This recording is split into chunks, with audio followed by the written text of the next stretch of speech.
His name's Phil. And his name is Tim. And this is Tim and Phil Talk About Games. A podcast where Tim and myself get together and talk about games we've recently played and discuss topics in the world of gaming. This week we're putting on our professor's robe and hat and diving into the wonderful yet sometimes, and let's face it, often misguided world of edutainment in games.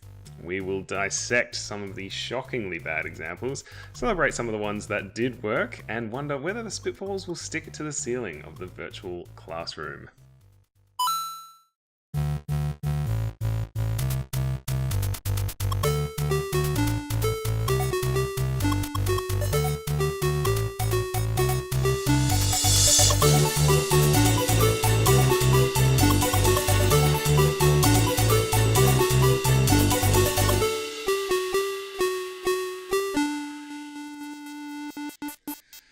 Huzzah, we're back. Do you spit at the ceiling or do you spit at the wall? Well, at my high school, it was definitely ceiling. Yeah, it was covered weird. in this stuff. No. Yep, you'd That's just be sitting also there. Gross. Well, you'd be sitting there and the spitballs would just like kind of fall every now and again. And you just like tiny gross paper rain. That makes everything in my body clench. That's pretty gross. So back again. Here we are once more. Today we are going to be talking about education in games, edutainment. Edutainment. As it was sold in the 80s and 90s. A little note for people that listen to both this and the Gamers with Jobs podcast. I swear we had this topic down before they talked about it last week. It's not our fault. We made notes beforehand, so we're just going to. And I haven't listened to it yet, so. No. So we're just going to plow forward, and hopefully we can raise some points that complement their discussion. So that's hopefully the way that'll be go. Before we get started, any particular games you've been playing, Tim? Before we jump into entertainment. Yeah, it's another one of those weeks or fortnights, I guess, for me, where it's been patch week. So it's right. going back to old games. Starbound has released a huge patch that adds player-run cities, essentially, which is incredible and terrifying at the same time. Yeah, I really need to jump back into that. Yeah, jump back into Starbound. Space Engineers has had a couple of big updates as well. Their netcode is getting more stable, so jump back into that as well for a little bit. Yeah, I saw Aiden was playing that the other day. I was like, oh, that must have had an update. I was playing it literally 30 minutes ago while watching reruns of 30 Rock, because that's how I spend my Wednesday. Okay. Sounds pretty good to me. Yeah, it's actually not bad. And then Star Citizen, the other perennial game of mine, had another big update, the big 1.20 update, which adds the very first parts of the social system. So you can go down to one of the planets and actually see other characters and walk around and wave at them and do emotes and things. And so NPCs and AI starts getting added in over the next couple of days, and hopefully multi-crew systems by the end of next month. So exciting times. Big time for Star Citizen. I should note that you have now basically restricted your playing of games to only things that start with Star. Yeah, Starbound, Space Engineers. Oh, okay, it's not Star Engineers. Yeah, and Kerbal Space Program. So Space and Stars. Yeah, I have a problem. You do. You just like looking out there, seeing what's going on in the universe. Yeah, I do. Yeah. Oh, good stuff. Air 2. Brute. Air 2. So I actually have dived into the world of Destiny lately. I bought the Taken King Legendary Edition, which included the original game, the 2 expansion packs, and the Taken King, all for the price of a regular game, which was quite nice. Everyone else in Australia has been complaining about the fact that the price is way too high for the Taken King. I think it's actually a $70 expansion, which is pretty ludicrous. I don't think I would have bought it if I'd bought If I'd bought the games in order, I really don't think I would spend another $70 on it. They've apparently improved a bunch of things. I wouldn't know because I haven't played it before. So all the things that people are being like, oh my god, they've changed this, it's amazing, like it's so much better, like it's a great system, blah blah blah. I have no idea. I have no context for the game. But it's really fun. It feels like evolved Halo basically, with a better feel to it. It's a very pretty looking game. Would you say that in terms of Halo, would you say that its combat has evolved? Yeah, okay. That was low-hanging fruit. You saw that coming? As soon as I used the word evolved, I was like, Tim's going to use this. I like being predictable. No, it is very pretty. The lore is quite cool. Apparently, they've done a lot more to flesh that out in this kind of version 2.0, because it is the second year. So it's the second year that this Destiny has been out. They're planning on keeping it going for quite a while. The gunplay is really fun. It still sucks to have to use a controller to play a first-person shooter, but you get used to it. But yeah, no, it's been really good. I've been playing a bit of Rocksmith. I've been playing a bit of Ori and the Blind Forest, which is Such a good game. It's just so good looking. Beautiful. Yeah, the art is phenomenal. It is ridiculously good looking, and I had actually watched prior to this like a GDC talk from one of the creators on how they did all the art and stuff like that. So I just playing through it, I'm just like blown away. Every single time there's a new environment, I'm just like, whoa, this is also insane. One thing that I never see mentioned is that, I don't know if it's a headphone thing, but playing it with headphones and actually putting the volume up a little bit, the sound is actually really quite nice and crisp. Yeah, like it just feels very, very immersive and sort of it wraps around you. It's almost, I know it's not, but it almost feels like binaural audio. I don't know what that means. So essentially, it's where you record the audio, not just in stereo, which we're all used to, but using essentially microphones shaped like ears and placed about 15 centimeters apart. And what it does is it captures all the other sort of subtleties of the way we hear things. So rather than just mashing one thing to left channel, one thing to right channel, you get weird reflections and internal reverberations and things that happen within the microphones, and it makes it sound a lot more 3D spatial. Right. So rather than just hearing left and right, you can hear it in front and behind. And yeah, I'd be interested to see whether or not they have done that, because I have noticed. I mean, I've been playing it with headphones, and the sound quality and the sound design is awesome, and the music's beautiful. It's probably my favorite Metroidvania probably ever. I guess it's very well done, very, very well done. But yeah, I started a Let's Play of it. I haven't had time to continue the Let's Play of it, but I haven't actually played any more of it either. So I'm at the same spot. I just need to get some time to actually put into it. Nice. But yeah, it's a beautiful game. And that's about it, really. Just Ori, a bit of Armello as well, just playing a couple of games of that. And yeah, I got my first prestige win on that. Hey, nice one. Yeah. Also, my first win. It's a really fun game. We should play another couple of games. It'd be good to get 4 people in, but oh well. Where are we going to find 2 other friends? I don't know. Not 2 friends that'll play Armello, that's for sure. It's a little bit slow paced for our friends. But yeah, okay. Well, that's what we've been playing. Some really, really solid games in there this week. No filler, all killer. Yeah, just like Sum 41. Yeah, totally. It's a real blast from the past. Yeah, God, okay. That takes me back to high school. All right, so edutainment in games. So this kind of came up because we did present something similar to this at PAX Australia last year, and it's a topic that we wanted to kind of dig more into is the topic of like how games can help us learn. Tim has recently started a new job at a science learning institution in Australia, which is really, really cool. So yeah, this kind of thing's on our mind, and we just wanted to kind of dive into it because there have been some real shocking examples. Yeah, it's one of those things where they keep trying, but they do it in such bizarro ways. Like, I don't understand. I do understand exactly what's happening. Some guy in a suit is standing at a desk in a room labeled corporate, and he's going, well, Q4 numbers are down, we need to release the other thing. And they're all like, yeah, that's cool. And then some designers come in and like, what if we do this? And what if instead of this, what if you had to add numbers together to get into the spaceship? And some other guy's like, yeah, that sounds absolutely amazing. And then some educated person goes, that beats all our KPIs and ties in nicely to the K to 12 curriculum. And then it gets handed to a bunch of developers who go, I don't want to do any of this. And they're like, well, you have to. And they're like, well, I'm going to put in as little effort as possible. And by the way, we have no money for art. That is one way that it could happen. Yeah. To be honest, though, I sometimes think that maybe they get a little bit too reflective of real life classrooms. Before we go any further, we should probably define what an edutainment game is. So an edutainment game is basically a game that seeks to teach you something as you play it, and not in the passive way that some games can just teach you, and we'll be talking about that later on in the episode, but kind of in a very, as Tim's just said, 4 + 3 equals what to get into this spaceship. That very obvious, very classroom learning kind of approach to shoving education in video games.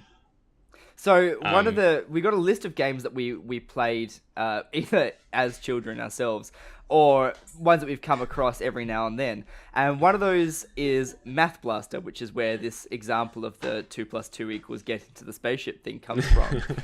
That is definitely the title of this episode, by the way. 2 + 2 = get into the spaceship? Yep. Done. Sold.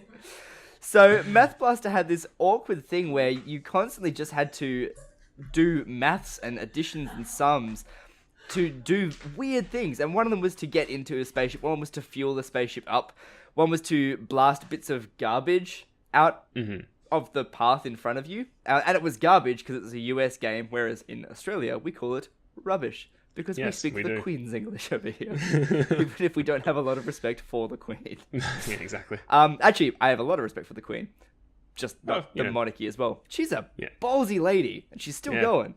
Yeah. Kudos to her. Got to get innings going, yeah.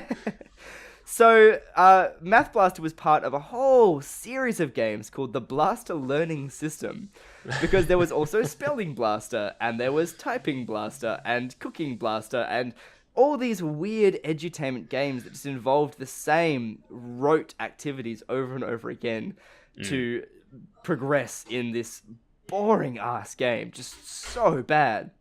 Yeah. Terrible art. But when you look at the actual sort of back catalogue of this game, as we did in preparation for the show, I am shocked and amazed that there are so many titles and they're still going.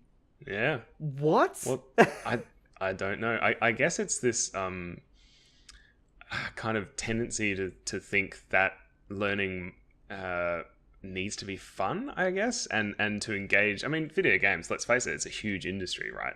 Yeah. So if nothing else, market forces will dictate that an education game must exist because there are parents out there and educators out there that think that gamifying things is the right way to go. And, to a certain extent it is. It certainly engages kids. Maybe not in the right way.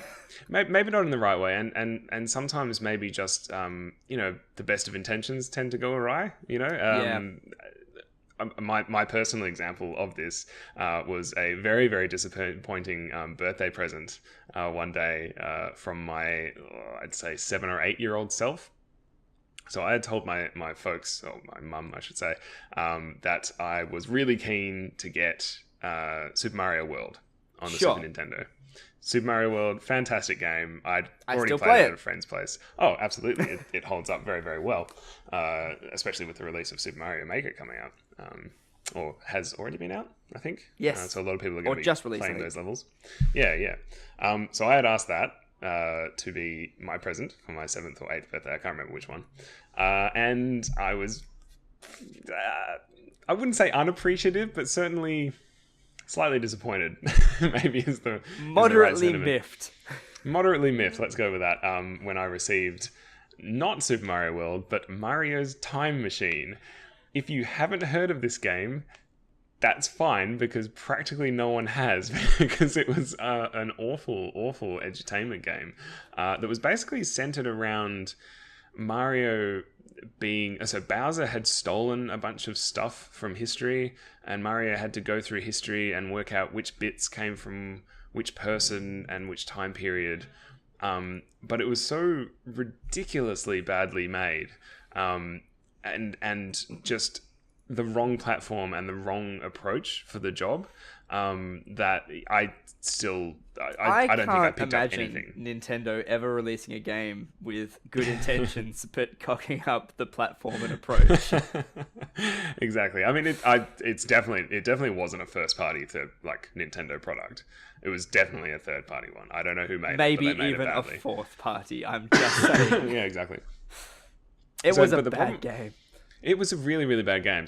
And the problems with it, I guess, were just that it was trying to take a very classroom approach, but just put it in a video game and make it slightly interactive and not really take advantage of all the things that the video game platform can offer. So it was trying to deliver the message irrespective of the medium that it was being delivered with. And I guess that's one of the main things that I think can go wrong in edutainment in games. So on that note, though, I think one of the issues there was that these are old games, right? Oh, yeah. Math Blaster, the first of them, came out in 83, I think. Yep. And the games have been coming out, just non-stop, like a sewer hydrant that's just broken ever since. Yeah. And us being children of the late 80s and 90s. Late 80s, don't even try. We grew up at a time when computers were still very new. Consoles were certainly still very new as well. Yeah. And the idea that you could use them to teach was this new thing, like, hey, we've got educational videos. Why don't we have educational video games? And there was no, I mean, to be fair, kudos to them. They were breaking ground that had never been touched before. They were trying. Yeah. And this is also not to say that they were bad all the time. Because there were a couple of early games that actually served as really interesting edutainment. But I think the difference there is that they weren't trying to be educational initially. They just happened to be educational as a result of it. Yeah, for sure. So while Math Blaster required you to do maths problems to get into the spaceship, we have games like, for example, everyone's favorite Oregon Trail, which has no obvious math problems in it, except for the fact that you have to do budgeting at the beginning. You have a certain amount of money based on, the people that you've decided to take in your family, what professions they have. And then you have to decide how many bullets you can afford and how much rations you have and how long the trip is going to take or what you think it might take. Oh, yeah. There's some advanced maths concepts going on in that. Absolutely. And I remember a particular game I played on the, it might have been the Amstrad or just an early PC, very early PC, which was basically it was basically a smuggling game, like a ship smuggling game, like a historical ship smuggling game.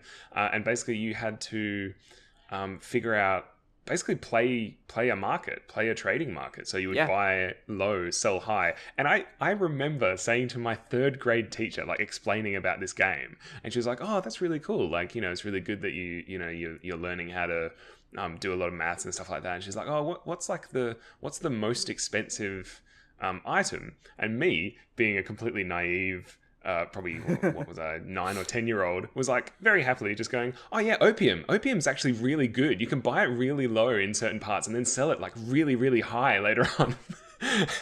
Having absolutely no idea what opium was, but just knowing that it was like... horrified on looking of your teacher. She goes, oh, this is why we don't have computers in the classroom. Exactly. So, but as you say, like, it's the games that aren't necessarily out to teach you. They just have a very solid, I guess, system that you can learn. Yeah. And that system is related to stuff like maths or stuff like playing basically what was a stock market. And they can teach you stuff. Well, apparently it was a drug market. It was probably a drug market. I remember there being like spices and you had to... Spices. You can't see my big quotation marks, but they're there. Yeah. And you had to, a similar thing to Oregon Trail, you had to budget, how many, you could buy cannons so that you could be protected on the way, and you had to make sure you had enough cannonballs and blah, blah, blah. Yeah. But yeah, it did teach you a lot about planning ahead and making sure you could kind of pragmatically deal with stuff while still turning a profit. It was quite a good game, actually. But that's what made it fun. And yeah, I would say that the best games are the ones where you don't realize you're learning. But there are also some games that came out in that early period that were fun, but were also obviously edutainment games. Like, I'm not saying it's impossible to do, because this is the problem: is it's a really hard sell, especially for a teacher. Certainly back then, where it's like we've got this one computer in the classroom now, and you've been told to incorporate it into your lesson plans. What the what? Yeah. So you need to show them something that looks like it's educational. And that's a hard thing because children see that and go, oh, that looks educational. Yeah. But then you had games like Carmen Sandiego, which was so very much an educational game. There was no way that you look at that and go, oh no, they just really like history. Like the they whole really thing. like history, and they really like geography. Yeah, sure. Yeah, so that's a game that is obviously educational and edutainment in its design, but was also really fun. And I mean, you can prove that it was really fun because it still exists in our sort of nerd pop culture, or at least some subculture. There was a cartoon made of it. There was a cartoon, and people still dress up as Carmen Sandiego. And there's like one of my favorite little sort of meme / image gif, etc. of people dressing up as Carmen Sandiego and Where's Wally, and having them like be spotted somewhere together, sort of thing, which is one of those fantastic little sort of nods to our sort of generation's childhood. Yeah, for sure. So that's a game that nailed it, because I remember playing that and thinking this was pretty fun. I also, however, remember being told to play it. Yeah, I remember my sister and I fighting over who would be playing it next. Yeah, exactly. Yeah. And also there was one of the early games where there was a progression and an unlock system, which is now like the mainstay of Modern Warfare, Call of Duty, and etc. Space Dude Shooty Guy. Space Duty Guy 2, thank you very much. Yeah. And then there's another one, and this is one that's really quite close to my heart, and that is the Zoombinis. Yeah, and if of anyone... which I had never heard, so Tim's taking the reins on this one. So if you've never heard of the Zoombinis, again, this was a very early edutainment game. There were several iterations of it, I think, in its early run. And it was called The Logical Journey of the Zoombinis. It came out in 1996, and I remember it so vividly. I don't even remember where we got the copy of it from. I think it might have even come along with something.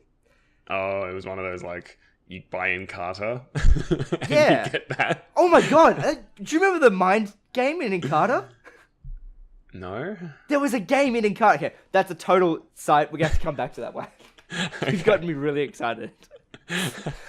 But first, the logical journey of the Zombinis. So what it was imagine the modern day Minions from whatever the fuck that movie is I haven't seen. Despicable Me. Despicable and Despicable Me. Me 2. And Minions. The movie They're their own Minions. spin-off now, apparently. Yes, Everyone loves these goddamn little green... No, they're yellow, aren't They're they? not even green, dude. See, yeah. I'm so old and out of touch. These little yellow fine. guys. You're not 6. Yeah. So it's not aimed at you. So so the Zombinis were like Minions. They were these little sort of nondescript shape people. Yeah. That had different types of eyes, different types of noses, different types of feet. And their feet were things like rollerblades or helicopter blades or bicycle tires. So they had these weird feet. And then they had different types of hair as well. They had, I think they actually had like 2 token girl hairs, and then the rest of them were all boys. Oh, of course. Because, we're back in the 80s, 90s. Yeah, so. early sexism. Yep. And what you had girls don't play games. No, exactly. Except not back then. I'm pretty sure. My sister did, and I'll get to this in a second. Yeah. And so what you had to do was you had to guide these Zoombinis, these little, essentially expendable creatures, through all these perilous sort of tasks to get them from one end of Zoombini Island to the other, where there was a ship that would fly them off to safety. And I think the idea was that Zoombini Island was like decaying. I think. Right. It's a bit fuzzy in my mind, but it's actually kind of dark in hindsight. And so what happened was you had to go through the island and all these different things and solve puzzles. And there were things like problem-solving puzzles where you had different combinations of things, and then you would get told right or wrong. And then you had to try a different combination, and it would say right or wrong. And you would have to figure out what the difference was that was correct. Yeah. So there was that aspect of it. There was also maths parts of it. There was a basic matrix part. And I don't mean matrix as in like Neo. I mean matrix as in like grids of numbers that get multiplied with one another. Yeah. There was basic like vector maths and stuff that was in there. And this was designed at a solid like 7-year-old level. Yeah. Yeah. Early childhood. Yeah, for sure. But it was done in a really fun manner. The narrator was hilarious. The voices were all fun. The characters were fun. The visual style was fun. And you didn't really feel like you were learning, even though you were absolutely learning. Like, there was no way of escaping the fact that you were learning with this game. Yeah. But this game was so good, and the nostalgia for it is so high, they recently kickstarted a remake of it. Yeah. And it was successful, and it's been released. And this is where my sister comes back in, because my sister was such a huge fan of this game, and it was one of the early games that she really, really got into. And we both played it a lot as kids. Again, one of those ones where the two of us would fight to see who got to play with it first. Yeah, for sure. I didn't actually know about the Kickstarter, and I was told too late in the piece, and I was like, no, I didn't get a chance to kickstart it.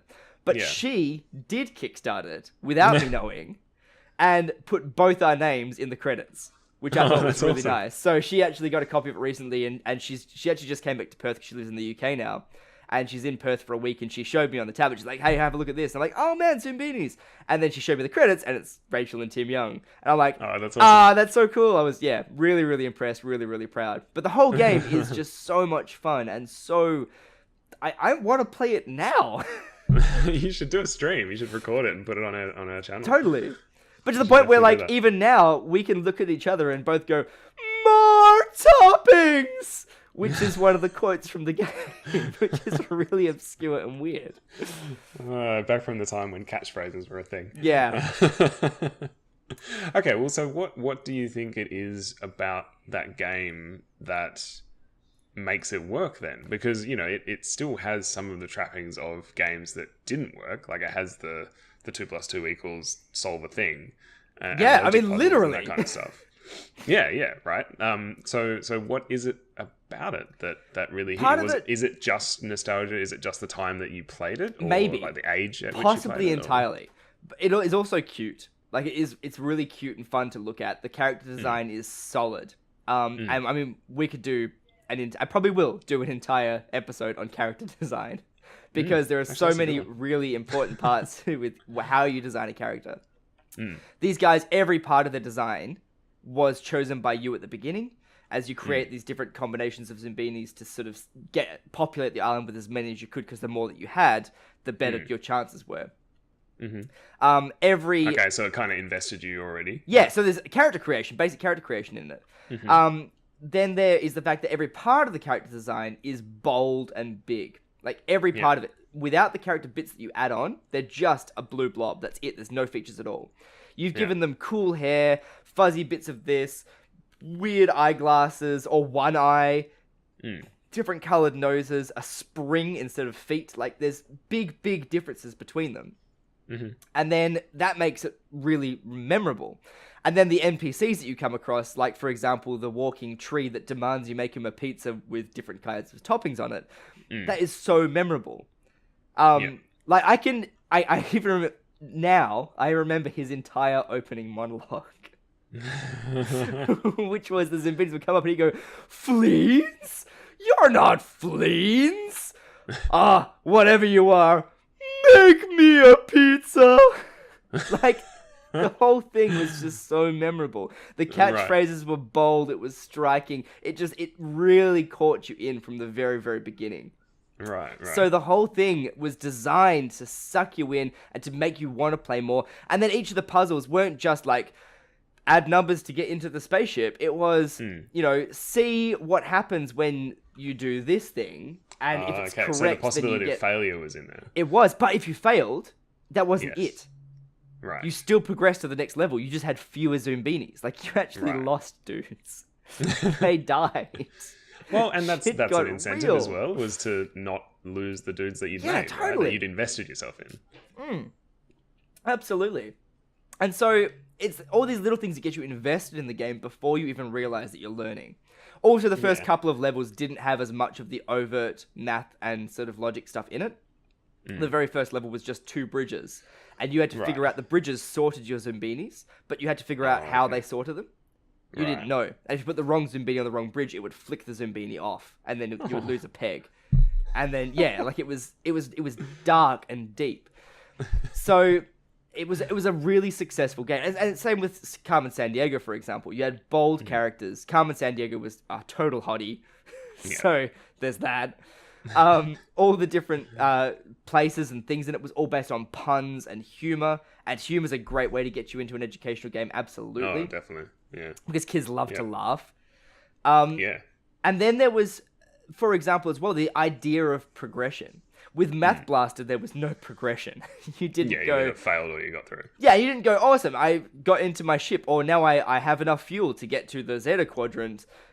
But you're like, well, I don't care about going to the Zeta Quadrant at all. If each time you did it, you got to upgrade your laser guns, yeah, that'd do it. That'd already sucked me in. Yeah. So, I mean, lots of things, I guess, is the answer. Yeah.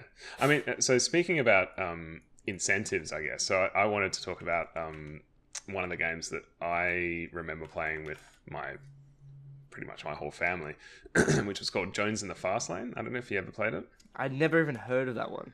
Okay, so Jones in the Fast Lane was basically the game of life, but on computer. Mm-hmm. And the I guess kind of the failing of some games or some educational games is that they don't consider that when people are learning, or when people are, very often it's a slog, right? You have to repeat the same things over and over again, and it's not necessarily easy. It's something that kind of takes a bit of time to get involved in, and repetition is a huge part of that.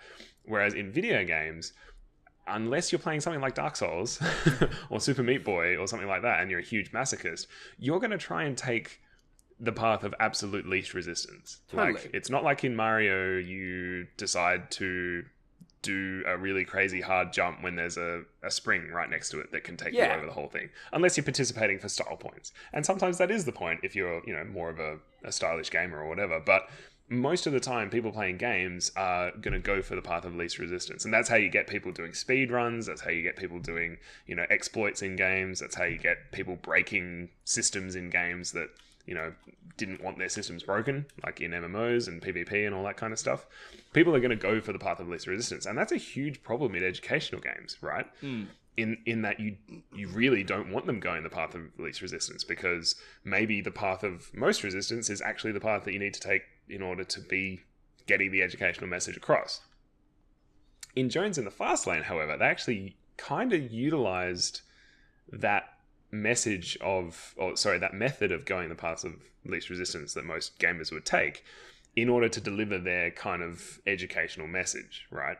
So in Jones in the Fast Lane, you had multiple paths available to you, a la Game of Life. You could go to university, you could, go to like a kind of a like basic training to do like, I don't know, welding or something like that. End up at the poorhouse. End up with what, sorry? The poorhouse.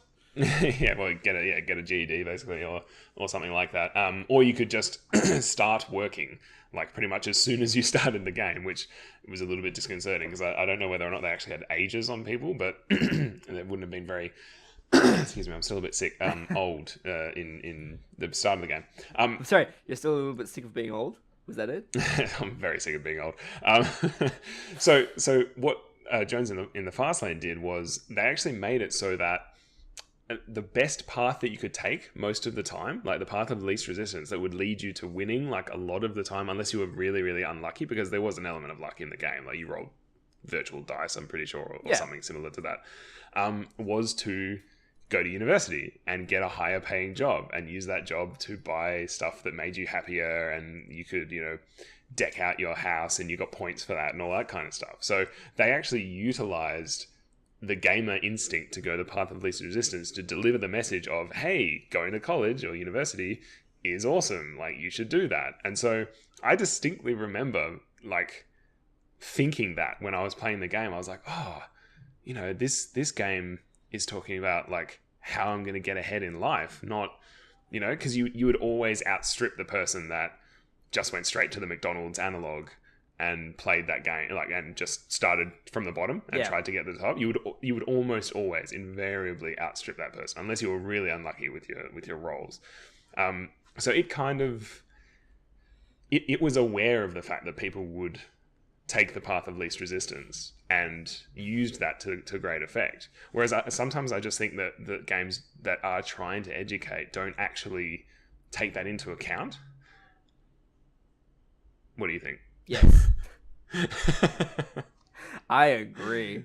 I concur. Yeah, and And obviously, it's a function of gameplay as well, right? Because some games there is no real path of least resistance. You either pass or you fail, and that's it. That's how you're learning, is that you're either passing or failing. But in games when there is that kind of softness, that squidginess between, it can be really important to make sure that you're not leaving the player loopholes that they're just gonna not learn anything. Which you totally could, for example, in Math Blaster. Because you could just because you could aim for the super, like 1 + 3, like 4, done. Oh, right. 42 times 12, I don't know. 8 + 2, that. 10, done it. Easy. But that did change based on the difficulty level as well, because some of them would take away the easier sums for you.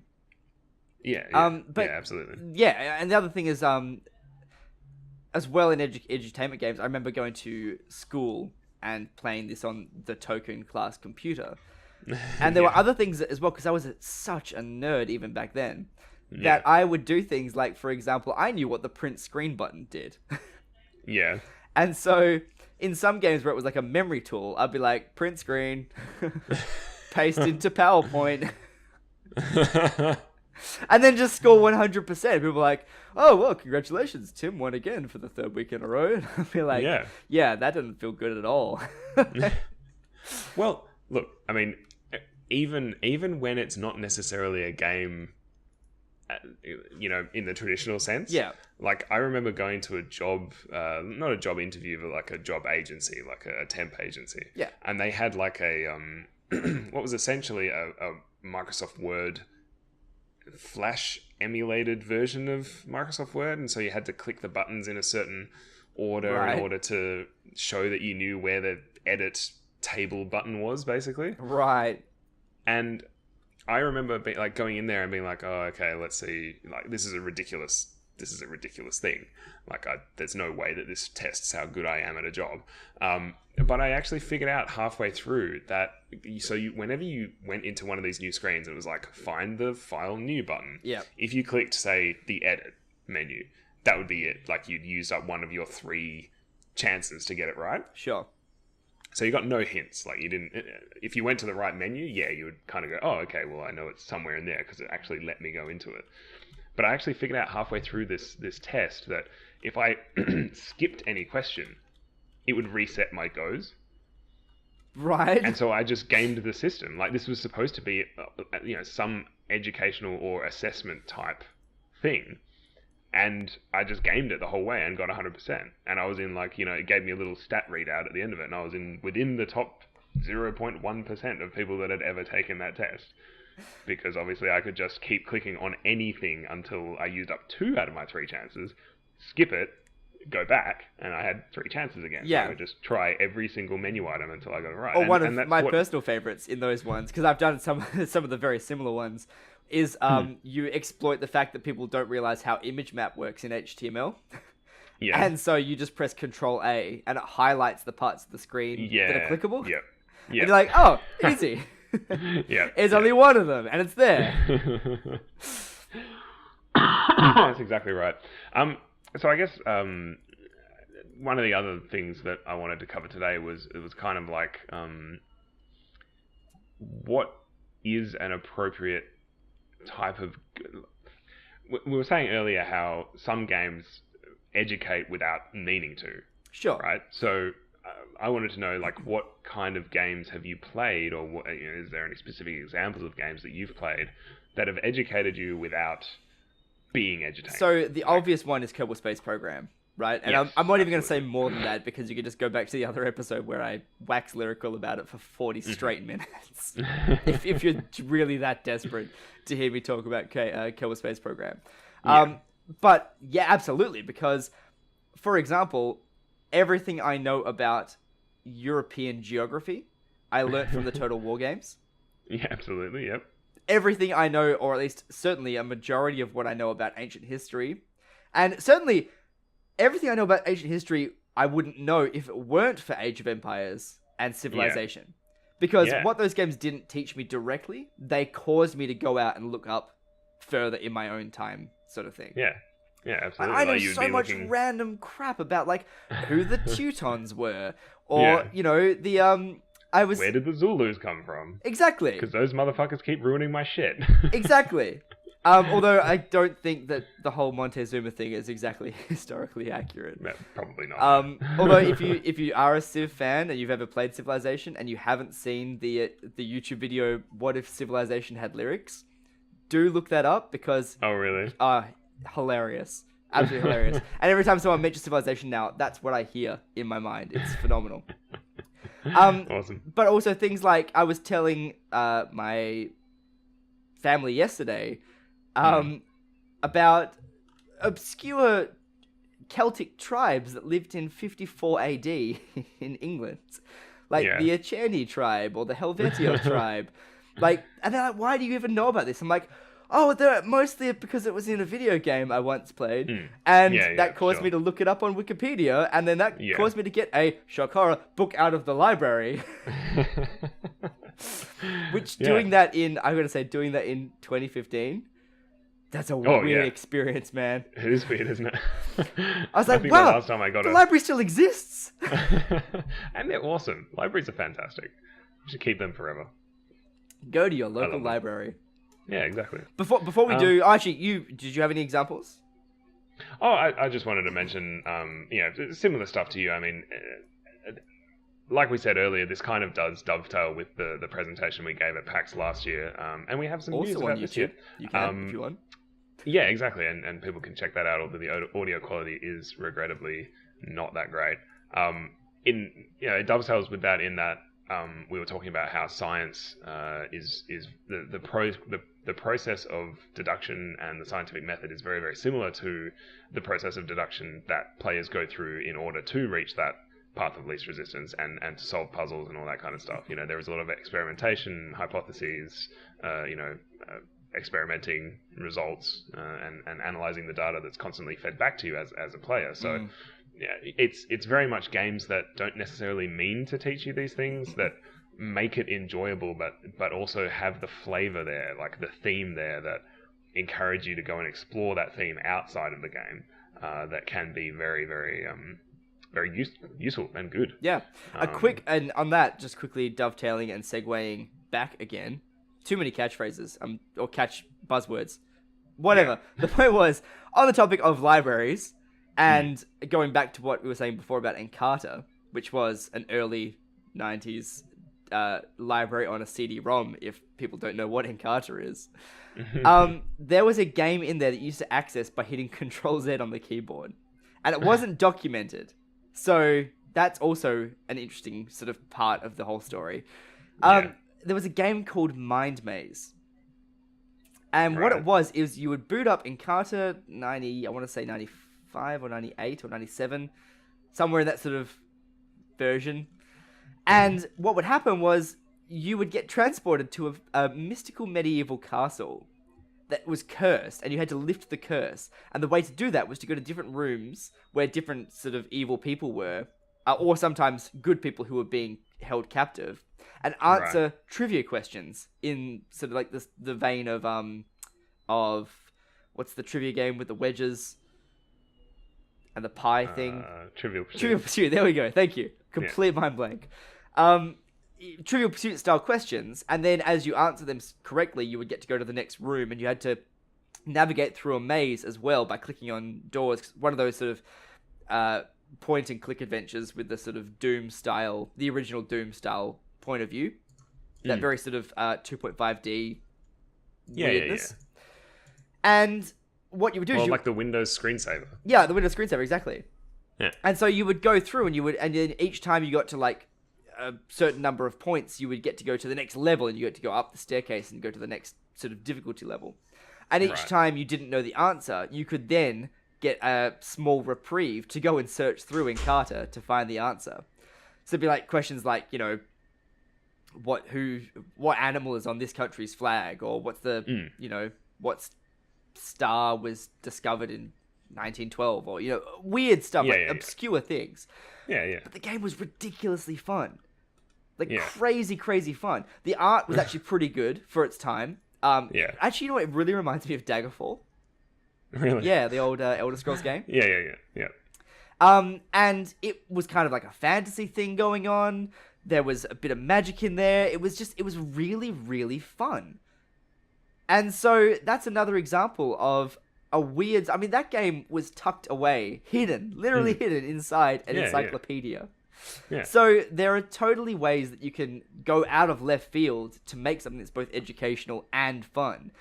The trick is, don't try and make it educational for the sake of being educational.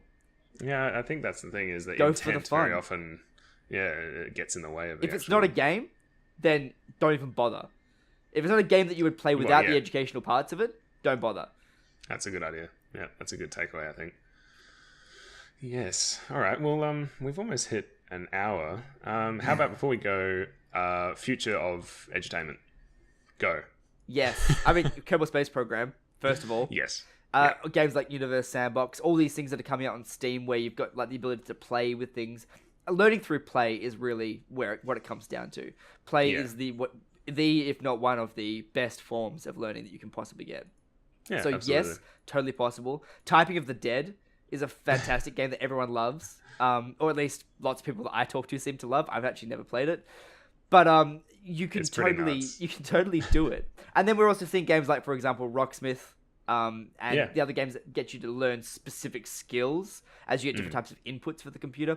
So absolutely, as computers get more, and then there's Minecraft. I mean, again, that goes back to our PAX talk again. Yeah, you can make games that aren't educational if you work on it. Like, there are ways to make or to take away educational concepts from currently existing games. And if you are an educator and you want to talk more about this, you can totally hit either of us up outside of the podcast. We are more than happy to talk about it at length. Maybe, I don't know, me more than you. I don't know how much you like to talk about it. I know, I certainly love to talk about it. Well, and you're probably more qualified to do it because you are doing that now. Sure. But totally hit either of us up and we will talk about it at length, ad nauseum. Yes. And if you are more interested in this kind of stuff, we do have a couple of the other videos up on the channel that you can see about some of the other ways that we've sort of dissected this topic. So it's totally a thing. It doesn't have to be bad. And if you want to learn something from a game, that's really also up to you. Yeah, absolutely. Yeah, it certainly is. Game designers do as much as they can, and obviously there are some lessons that they can learn from the old style of games. Like, don't put reams of text onto a tiny screen. Don't make the ending of a game. Oh, god damn, Mario Time Machine's so bad. Give the player achievements, give the player constant feedback, and make it engaging, involve the person by giving them little customizable avatars and that kind of stuff.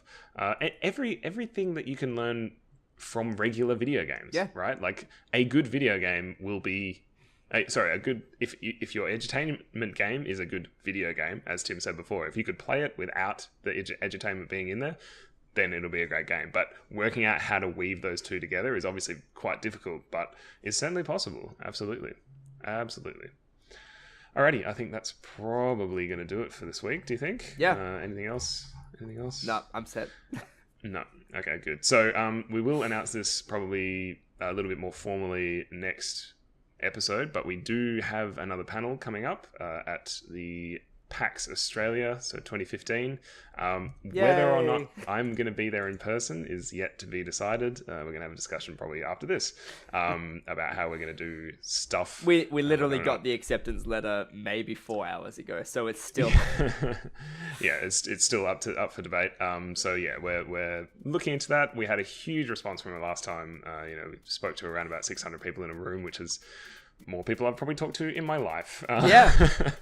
And we had a ton of fun doing it, and we're really grateful for the amazing audience interaction that we got at that panel as well. So if you are going to PAX and are interested in any of the topics that we've been talking about in the last 30, 40 episodes, then we'll be doing another one, and it's probably going to be relatively closely related to science in games, because that got such a huge response last time, but we'll obviously be talking about different facets of it.